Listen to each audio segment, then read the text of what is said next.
And he's joined us on the line. Sir, you're welcome to Eyewitness News. Good evening. Thank you. First of all, the NDC has accused you, and I'm referring to various members of the NDC, of being an offshoot of the NPP and providing a platform to the president to come and, one, attack the former president who is a contestant in the elections of 2024. How do you plead? Yeah, to start with, I must say that we are not an appendage of the NPP party or the President Akufo-Addo-led government. Neither is the Bar Association an appendage of any political party or any grouping whatsoever. Now, what the President said today was rather unfortunate, and we condemn it. The aspect we condemn has to do with his appeal to Ghanaians by way of campaigning of a sort to vote against President Mahama just because he made a comment that President Akufo-Addo, has allegedly packed the court with MPP aligned charges as described by President Mahama. And also bringing up the issue of the investigations allegedly linking former President Mahama to the Ember scandal. Our platform is not supposed to be used for that. And we condemn that level of President Akufo-Addo's comment. We are not going to allow anybody to use our platform to campaign politically for or against the opponent. Now, the condemnation that President Akufo-Addo made regarding the comments made by President Mahama on the appointment of people he described as MPP-led judges onto the bench, we are in full support of that because the President Akufo-Addo just re-echoed our earlier condemnation of the statement made by President Mahama, because these are democratic state institutions that anybody who wishes and yearns to be in the high office of president of this country will come and preside over. So we will not allow and condone such negative comments which have fast-reaching effect on such institutions.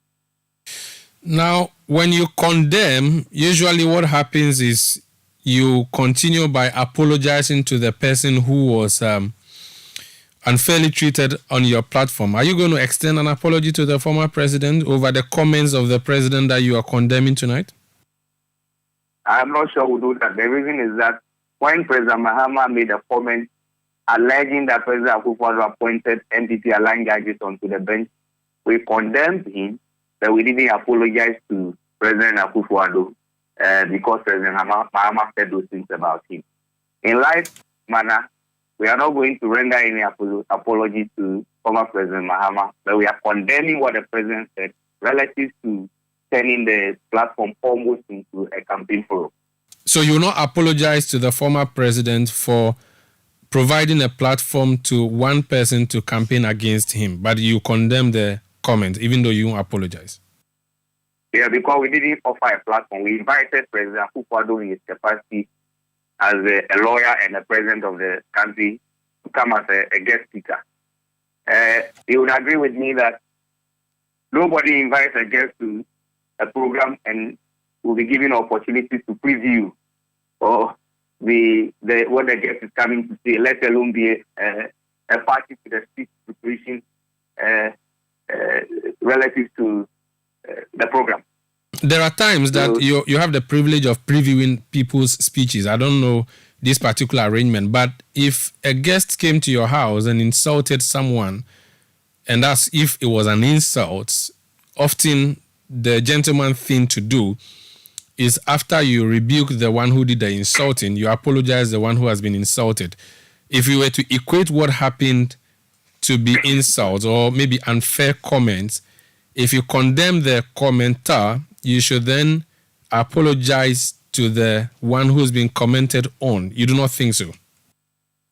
I think the analogy about somebody coming to your house doesn't suffice because, as I've explained already to you, a statement was made regarding the appointment of judges President Mahama described as NPP-aligned judges.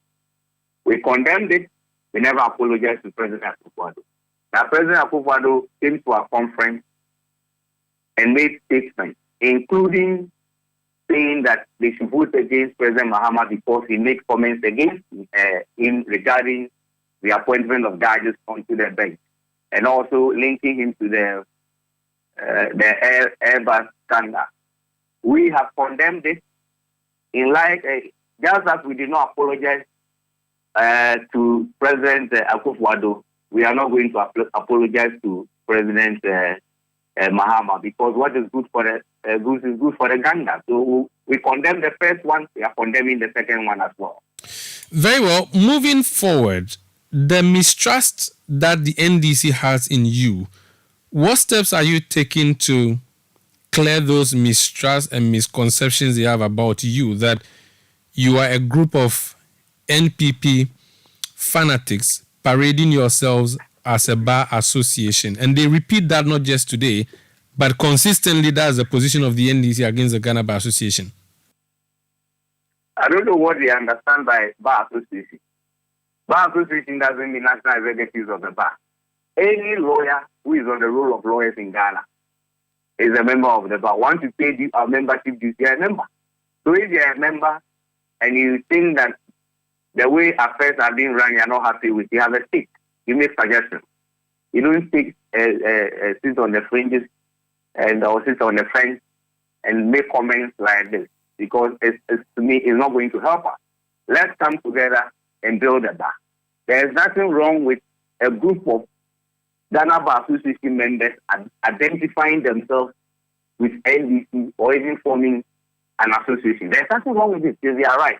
But they must always remember that the Bar Association is for all of us. They are members. That is why they pay dues. They pay dues labeled membership dues. So we are never NPP fanatics, as you put it. Some of us are apolitical. If you want to get to know who Xavier Abuja is. All right.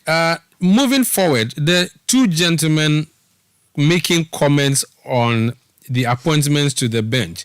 As an association, you do not agree with the assertion that the bench is currently filled with at least 80% of it being NPP persons, as the former president claims. Do you agree with that assertion? I do not. But as I said in earlier interviews when the comments were made, that it is not true. Maybe he has some evidence that I do not know. I do not have, because he was once a president, and I know the appointment procedures haven't changed. They have been the same when President Mahama was in power. So if the vacancies today being filled by somebody coincidentally, and that will be interpreted to mean that the person is packing the bench with NPP inclined judges, then I'm tempted to believe that is why he's coming to also perpetuate it.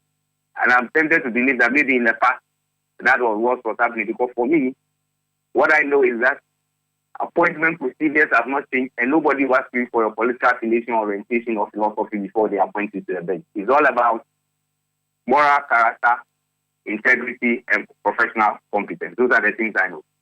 I just finished interviewing Felix Kwachiofosu, and he listed a number of persons he believes are openly NPP who were appointed to the bench. Would that suffice as evidence to you?